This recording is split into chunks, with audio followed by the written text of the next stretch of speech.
டெண்டர்கள் அவருடைய ஆட்சி காலத்தில் விடப்பட்டது. விடப்பட்டதோடு மட்டுமல்ல, ஏறத்தாழ 10% பணிகளும் அவருடைய ஆட்சியில் தொடக்கப்பட்டு விட்டது. நாங்களே அடிக்கல் நாட்டி 45% பணிகள் முடியப்பட்டு எஞ்சிய பணிகள் தான் அவர்கள் தொடர்ந்தாங்க. ஏன்னா அடுத்த ஆட்சி வந்ததா தொடர்ந்து அவனுக்கு வேற வழி கிடையாது. இன்றைக்கு முன்னாள் அமைச்சர் ஏபா வேலூர் முழு பூசணிக்காவே சோத்துல மறைக்கிறார். அதான் எங்கள் முன்னாள் முதலமைச்சர் சொன்னார். 55% பணி முடிஞ்சிருக்கு. தென்னகத்தின் மான்செஸ்டர் என்று தான் கோயம்புத்தூருக்கு ஒரு இண்டஸ்ட்ரி இருக்கிறதால சொல்வதுண்டு. அந்த மாநகராட்சியை வளர்க்க வேண்டும் என்ற அடிப்படையில் தான் அந்தந்த ஆட்சிக்கு வருகிற பொழுது அதுக்கு முக்கியத்துவம் தரப்படுகிறது.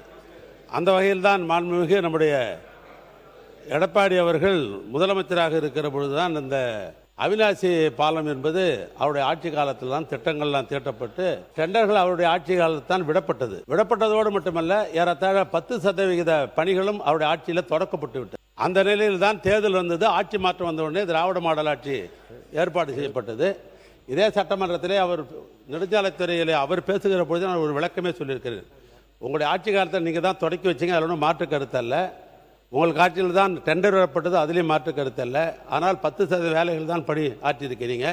இப்போது நாங்கள் 2021-22 நிதியாண்டில் அதற்காக ஏறத்தாழ 90% பணம் எங்களுடைய பட்ஜெட்டில் நாங்கள் பணம் ஒதுக்கித்தான் அந்த பணி 10.5 கிலோமீட்டர் அந்த பாலம் அது கட்டப்பட்டது என்று ஏற்கனவே சட்டமன்றத்தில் பேசப்பட்டு அதுவும் குறிப்பில் இருக்கிறது. அதோடு மட்டுமல்ல, தென்னகத்தோட விஞ்ஞானி என்று சொல்லப்பட்ட அந்த பகுதியுடைய மக்கள் எல்லாம் கோரிக்கை ஏற்று அப்பொழுது திராவிட மாடல் எங்களுடைய முதலமைச்சர் அவர்கள் ஜிடி நாயுடு என்கிற பெயரில் அந்த பாலம் பெயர் வைக்கப்பட்டு அவர் திருக்கரத்தால் சேர்க்கப்பட்டது.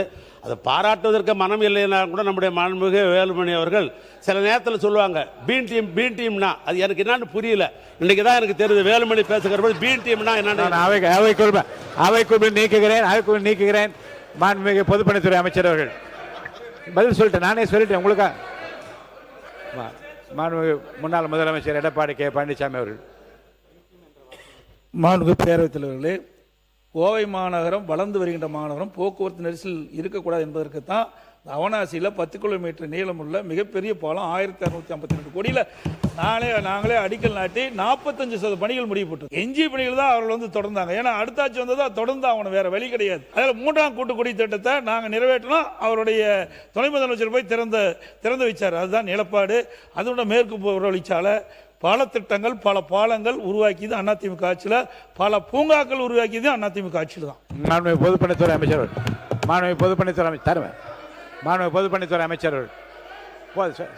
சொல்லிட்டாங்கண்ணே. மாண்புமிகு பொதுப்பணித்துறை அமைச்சர் மாண்புமிகு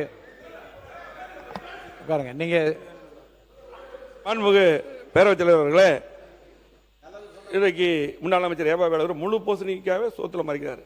அதான் எங்கள் முன்னாள் முதலமைச்சர் சொன்னார். 55% பணி முடிஞ்சிருக்கு. அது மட்டும் கொரோனா வந்த காலத்தில் தான் அந்த பால பணி நின்றுச்சு. முழுமையாக முடிச்சிருப்போம். ஆனால் முழுமையாக நிதி ஒதுக்கி எல்லா பண்ணது அதிமுக அரசு. 55% 10% சொல்றாரு. அதில் 50% கொரோனா வந்த காலத்தில் முடிஞ்சு, மீதி அவங்க முடிச்சாங்க. அது மட்டும் இல்லை, ஆஸ்டின் பேசும்போது சொன்னார், எந்த கட்சியில் இல்லை, நீங்க எந்த கட்சியிலிருந்து ஓடுனீங்க எல்லாத்துக்கும் தெரியும், நீங்க எந்த அண்ணா ஓடினாலும் அதெல்லாம் பிரச்சனை இல்லை. அது மட்டும் இல்லை, பொதுப்பணித்துறை அமைச்சர்